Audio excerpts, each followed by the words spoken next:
Assalamualaikum warahmatullahi wabarakatuh. Kembali lagi di Cara Cerita Sarah.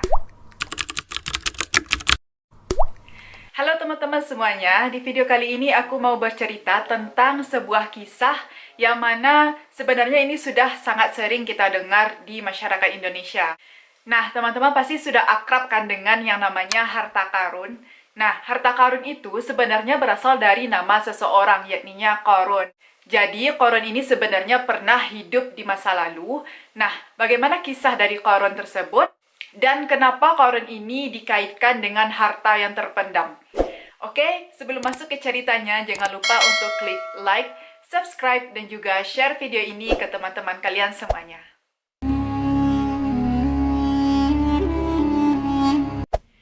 Namanya Qarun, dia merupakan sepupu dari Nabi Musa alaihi salam. Dia anak dari adik ayah Nabi Musa, yang mana nama ayah dari Qarun ini adalah Yashar, dan nama ayah dari Nabi Musa alaihi salam adalah Imran. Nah, pasti kalau teman-teman mendengar nama dari Qarun, teman-teman pasti mengidentikan dengan harta kekayaan. Tapi tahukah teman-teman bahwa sebenarnya awal kehidupan dari Qarun itu dia bukanlah seseorang yang langsung kaya raya. Pada awalnya, Qarun ini merupakan salah satu dari rakyat miskin. Bahkan ia sampai tidak sanggup untuk menafkahi anak-anaknya yang banyak. Qarun sering disebut dengan sebutan Al-Munawir karena ketampanan dari rupanya dan juga keindahan suaranya dalam membaca kitab Taurat. Ada 3 orang yang menyebutkan bahwa Qarun ini merupakan seseorang dengan suara yang paling indah dalam membaca kitab Taurat, yakninya Qatadah, Muqatil, dan juga Al-Qalbi. Qarun bahkan merupakan termasuk sebagai salah satu dari 70 laki-laki yang berasal dari kaum Nabi Musa alaihi salam yang memohon ampun dan juga bertaubat kepada Allah Subhanahu wa taala karena mereka pada saat itu telah menyembah berhala sebagai sembahannya. Nah, apa hal yang membuat Qarun menjadi seseorang yang kaya raya? Oke, selanjutnya kita akan membahas awal dari kesuksesan Qarun.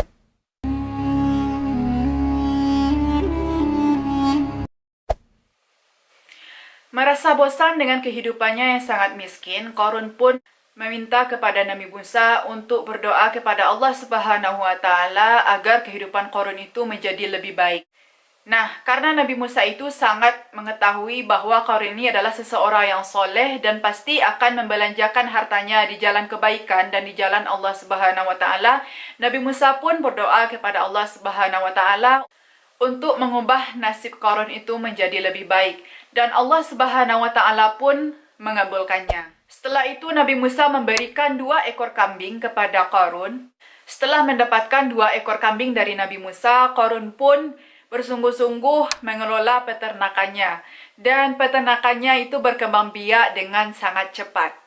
Sehingga Qarun pun menjadi seorang saudagar yang kaya raya dalam waktu yang relatif singkat. Dan dengan umur yang masih muda. Hingga pada akhirnya Qarun memiliki ribuan gudang yang berisikan dengan emas dan perak. Nah, sekarang kita masuk ke cerita mengapa harta kekayaan dari Qarun itu menjadi tersimpan di dalam perut bumi.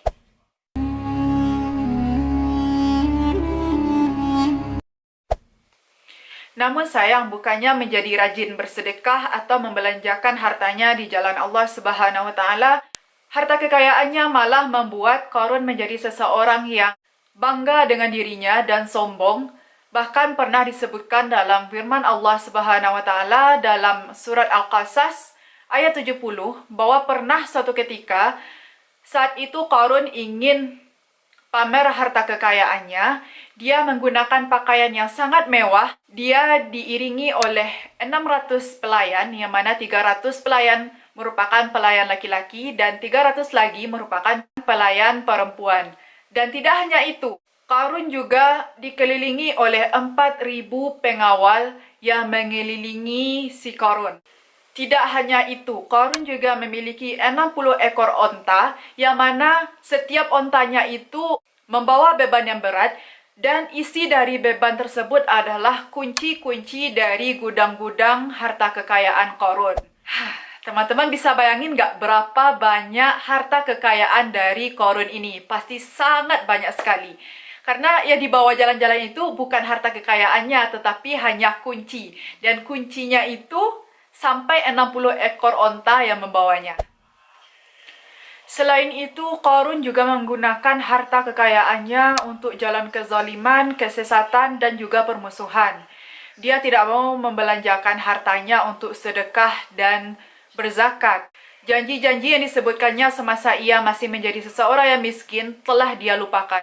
Ia telah durhaka kepada Allah Subhanahu wa Ta'ala dan memilih untuk menyembah dewa Sobek atau dewa-dewa yang lainnya. Tak hanya durhaka kepada Allah Subhanahu wa Ta'ala, Qarun pun juga mengkhianati Nabi Musa. Bahkan Allah Subhanahu wa Ta'ala mensejajarkan keingkaran dari Qarun ini dengan Fir'aun, yang mana pada masa itu Fir'aun juga menolak untuk beriman kepada Allah Subhanahu wa Ta'ala dan menjadi umat dari Musa alaihi salam. Suatu hari Nabi Musa pernah diperintahkan oleh Allah Subhanahu wa Ta'ala untuk membayar dan mengumpulkan zakat. Dan Nabi Musa pun mengutus seseorang untuk meminta zakat kepada Qarun. Namun pada saat seseorang tersebut meminta zakat kepada Qarun, Qarun langsung marah dan murka. Qarun mengatakan bahwa ia tidak mau memberikan harta kekayaannya barang sedikit pun. Karena menurutnya harta kekayaannya itu adalah hasil dari jerih payahnya sendiri. Tidak ada kaitannya dengan siapapun, tidak ada kaitannya dengan dewa-dewa lainnya. Bahkan dia menganggap hal itu tidak ada kaitannya dengan Allah Subhanahu wa Ta'ala. Sebenarnya, Qarun sering mendapatkan nasihat dari kaum-kaum muslimin. Padahal kaum muslimin sudah memperingatkan kepada Qarun untuk bersyukur atas nikmat kekayaan yang telah diberikan oleh Allah Subhanahu wa Ta'ala kepada Qarun, dan agar dia dapat membelanjakan harta kekayaannya untuk bersedekah, untuk membantu sesama umat muslim, dan juga kebaikan-kebaikan yang lainnya. Karena pada dasarnya harta kekayaan yang diperoleh oleh Qarun adalah harta kekayaan yang berasal dari Allah Subhanahu wa Ta'ala. Namun mungkin karena memang hati Qarun itu sudah mati, Qarun menolak semua nasihat-nasihat yang diberikan oleh kaum muslimin pada saat itu, dan dia berkata dengan sangat sombong, yang mana perkataannya itu terdapat dalam surat Al-Qasas ayat 76. Qarun berkata, "Sesungguhnya aku diberikan harta kekayaan itu karena ilmu yang ada pada diriku." Na'udzubillahi min zalik. Mendengar perkataan Qarun yang sangat sombong, para mukmin pun berkata kepada Qarun, "Kecelakaan yang besarlah atas dirimu. Sesungguhnya pahala yang diberikan oleh Allah Subhanahu wa Ta'ala adalah lebih baik bagi orang-orang yang beriman dan beramal soleh." Sementara itu, orang-orang yang kafir lainnya melihat kejadian tersebut, mereka malah mendukung perkataan dari si Qarun. Bahkan mereka berharap, semoga suatu hari nanti kita mendapatkan harta kekayaan seperti Qarun. Sungguh Qarun adalah seseorang yang sangat beruntung. Hingga pada akhirnya Qarun diberikan azab oleh Allah Subhanahu wa Ta'ala dengan menenggelamkan dirinya beserta semua harta kekayaannya ke dalam perut bumi. Hal ini tercantum di dalam Al-Quran, yakninya firman Allah Subhanahu wa Ta'ala dalam surat Al-Qasas ayat 81, yang mana isinya adalah, "Maka kami benamkanlah Qarun bersama rumahnya ke dalam perut bumi. Maka tidak ada baginya satu golongan pun yang dapat menolongnya atas azab Allah Subhanahu wa Ta'ala. Dan tiadalah ia termasuk kepada orang-orang yang dapat membela dirinya." Nah, teman-teman penasaran tidak di mana sebenarnya lokasi dari tenggelamnya Qarun beserta harta kekayaannya beserta rumahnya? Karena bisa jadi kita bisa menemukan harta kekayaannya lagi. Oke, selanjutnya kita membahas tentang pendapat beberapa ilmuwan di mana sebenarnya lokasi tenggelamnya Qarun beserta harta kekayaannya.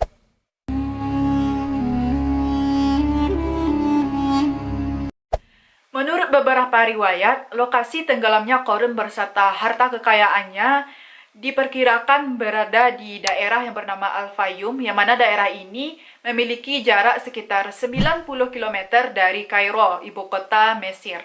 Nah, di daerah Al-Fayyum ini ada sebuah danau, dan menurut masyarakat setempat, danau itu disebut dengan Bahirah Qarun atau Laut Qarun. Dan juga di sekitar Al-Fayyum ini terdapat puing-puing dari istana Qarun terdahulu.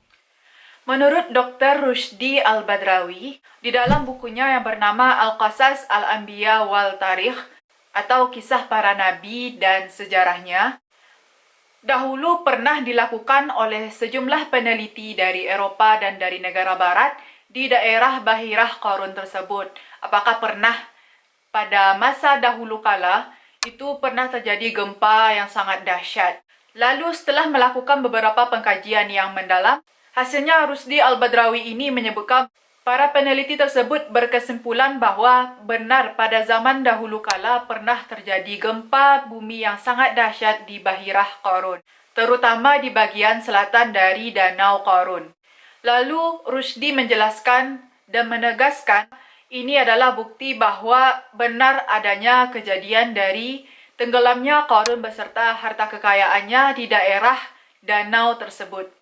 Dan juga menurut penduduk Mesir, Al-Fayum ini adalah merupakan daerah tempat tinggalnya dari si Qarun tersebut.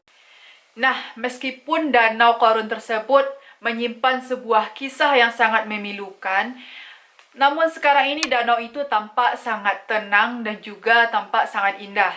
Namun tetap danau tersebut menjadi bukti bahwa ada sebuah cerita di baliknya yang menggambarkan bahwa kesombongan itu adalah sesuatu yang dapat membinasakan diri kita sendiri. Selain itu, Rushdie juga menjelaskan bahwa danau ini sudah ada bahkan sebelum Qarun ada di permukaan bumi ini. Dan dahulunya, danau ini disebut dengan Mukhafaz Al-Lahun.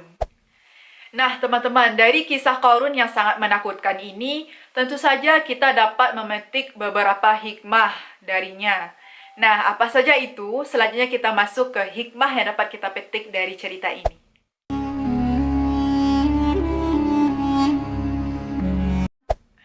Menurut seorang imam tafsir yang bernama Mustafa Al-Maraghi, beliau mengatakan bahwa dari penjelasan ayat-ayat Al-Qasas yang menceritakan tentang tenggelamnya Qarun beserta harta kekayaan dan juga anak-anak buahnya, kita dapat memetik hikmah. Di antaranya adalah yang pertama, pergunakanlah harta kekayaan kita dengan cara mengharapkan ridho dari Allah Subhanahu wa Ta'ala. Pergunakan harta kita untuk mendekatkan diri kepadanya dan juga berharap terhadap pahala yang akan dibalaskan oleh Allah Subhanahu wa Ta'ala dan juga ketenangan di dunia dan di akhirat.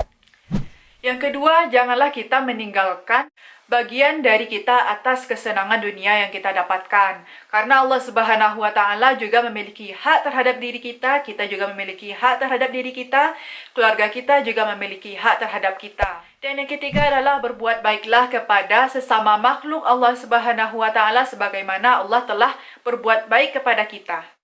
Jadi karena Allah Subhanahu wa Ta'ala telah melimpahkan rahmatnya kepada kita, maka kita juga dapat membalasnya dengan berbuat tolong-menolong kepada sesama, melakukan kebaikan-kebaikan kepada saudara-saudara kita. Dan yang terakhir, yang keempat adalah jangan pernah sekali-kali kita mengumpulkan niat-niat yang buruk untuk melakukan sesuatu tindakan yang sangat dilarang oleh Allah Subhanahu wa Ta'ala, tindakan kekejian dan tindakan keburukan yang lainnya. Oke teman-teman, mungkin sekian dulu dari videoku kali ini. Semoga teman-teman dapat memetik ibrah dari cerita yang aku sampaikan. Dan sampai jumpa di video selanjutnya. Assalamualaikum warahmatullahi wabarakatuh. Masya Allah, tabarakallah.